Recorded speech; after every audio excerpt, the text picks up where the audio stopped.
Good morning. Sunday ആണ്. Rest day ആണ്. Already ഞാൻ 2 ദിവസമായിട്ട് റെസ്റ്റാണ് കേട്ടോ.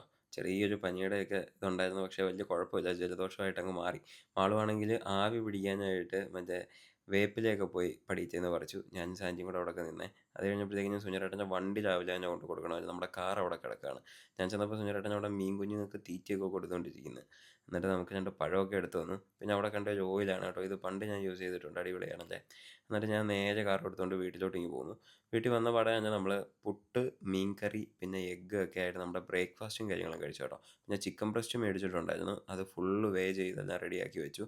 എന്നിട്ട് നമ്മുടെ പ്രോട്ടീനും കഴിച്ചേ. പ്രോട്ടീനാണെങ്കിൽ മാംഗോ ഫ്ലേവർ ആയതുകൊണ്ടാണ് മഞ്ഞ കളർ ഇരിക്കുന്നത്. പിന്നെ കപ്പയൊക്കെ ഉണ്ടായിരുന്നു. ചിക്കനൊക്കെ ഞാൻ വേവിച്ച് വെച്ചു. പിന്നെ ചൂടാണല്ലോ. പിന്നെ വാട്ടർ മെലണൊക്കെ അമ്മയ്ക്കും മാളുവിനും ഒക്കെ കൊടുത്ത് ഞാനും കഴിച്ചേ. എന്നിട്ട് നമ്മുടെ ലഞ്ചും കാര്യങ്ങളും എല്ലാം കഴിച്ചു. മീനും കപ്പയൊക്കെ ആയിട്ട് കഴിച്ചു. എന്നിട്ട് സുഖമായിട്ട് കിടന്നൊന്ന് ഉറങ്ങി. ഉറങ്ങി എണീറ്റിട്ട് റെഡിയായി. എനിക്കൊന്ന് പുറത്തൊക്കെ പോകേണ്ട ആവശ്യമുണ്ടായിരുന്നു സാധനങ്ങളൊക്കെ വാങ്ങാൻ.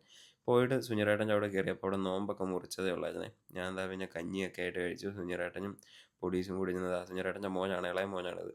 പൊടീസ് കൂടി ഇരുന്ന് KFC ആണ് കേട്ടോ. സുനിറേട്ടനൊരു KFC കൊതിയനാണ് കേട്ടോ. ബർഗറൊക്കെ അടിക്കുന്ന അടിയുണ്ടോ. മഴ പെയ്ത കാരണം ഞാൻ കുറച്ച് താമസിച്ചാണ് ഇറങ്ങിയത്. വീട്ടിൽ വന്നപ്പോൾ ചാമ്പയ്ക്ക ഇരിക്കുന്നത് കണ്ടു. 2, 3 ചാമ്പയ്ക്കയൊക്കെ എടുത്ത് കഴിച്ചിട്ട് നമ്മുടെ ഡിന്നർ ബസ്മതി റൈസ്, ചിക്കനൊക്കെ ആയിട്ട് കഴിച്ചു കേട്ടോ. എന്നിട്ട് കുറേ എഡിറ്റിംഗ് ഉണ്ടായിരുന്നു. പിന്നെ എഡിറ്റിംഗ് പരിപാടിയായിരുന്നു. അപ്പോൾ ഓക്കെ, ബൈ ബൈ.